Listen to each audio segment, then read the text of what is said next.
Hi, my name is Ichiko Sudo. I'm the host of the My Moment of Courage with Ichiko Sudo radio show. It's on WHBW Hyde Park in New York. I consider it my mission to give voice to survivors of human rights abuse and other types of abuse. Primarily I focus on women's issues, but obviously men are also welcome. My show gives courage to survivors around the world.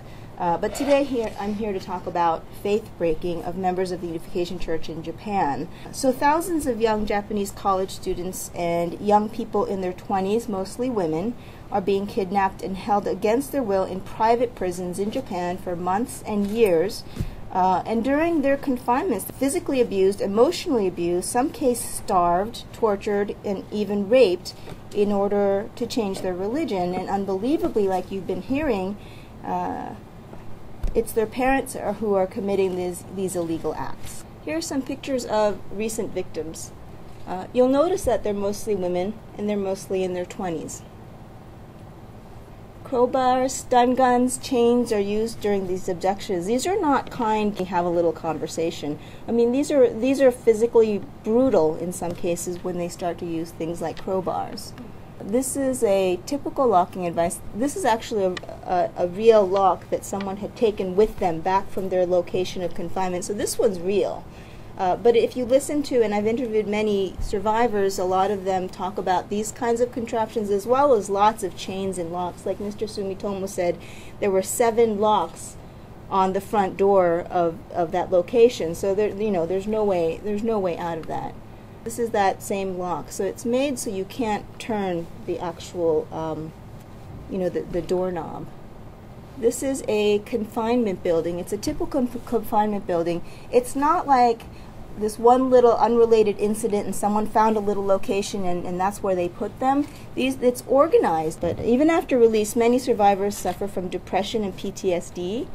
PTSD, post-traumatic stress disorder, is what the military comes back with after they've been through war. I'm going to talk about a few young people's stories. Reiko Kajino was a university student. She probably looked just like you, and if she was sitting among you, you wouldn't be able to tell her apart. One day, her father invited her to dinner at their family home.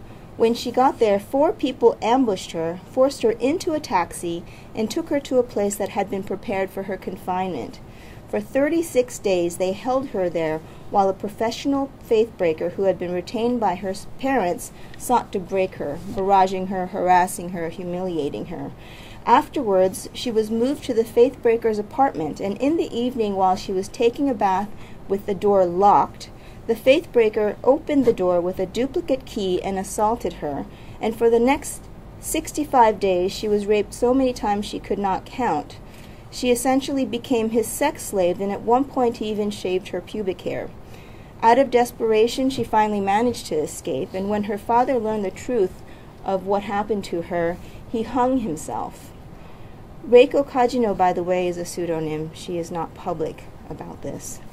Mr. Torugoto, this is the man who I have a picture of, had just graduated Nihon University with a degree in architecture when he was kidnapped and confined by his family. He refused to give up his beliefs, and as a result they wouldn't let him out, and he stayed there for 12 years. He had lost a decade of his life in a private prison, essentially, being tortured, beat, humiliated, and starved. This is what he looked like when he got out. Yet the Japanese court refused to prosecute his perpetrators. I don't think they arrested anybody, and they never got a search warrant, and they never went to look for evidence. He is now in the middle of a civil trial. And by the way, the parents have to pay tens of thousands of dollars to these faith breakers for their services, and so there's a money-making aspect to this as well for those people who are in the business of faith breaking. And I speak to survivors of many types of abuse, and I'd like to say what makes faith breaking especially heinous is that it forces parents to violate their children's belief that they can trust their parents. So why do parents commit these illegal acts of violence against their children? A big factor in parents' decision to actually do this, to kidnap their own children, is that they are solicited by professional deprogrammers who convince them that since their child has joined this minority religion, the Unification Church, kidnapping and confinement is illegal. It's a violation of one's basic human rights. The sad part of all of this is that many parents learn too late that it is not the way to go. And because the Japanese government, police, and courts consider this a family matter, the problem continues. In fact, in Japan, until 2001, it was legal to beat your wife. There were no legal remedies for domestic violence until 10 years ago. And they're basically saying the same thing about this. It's a family matter. We're not touching it. As one survivor put it, my parents hired professional deprogrammers who destroyed my spirit when they could have just come to me to talk. Thank you very much.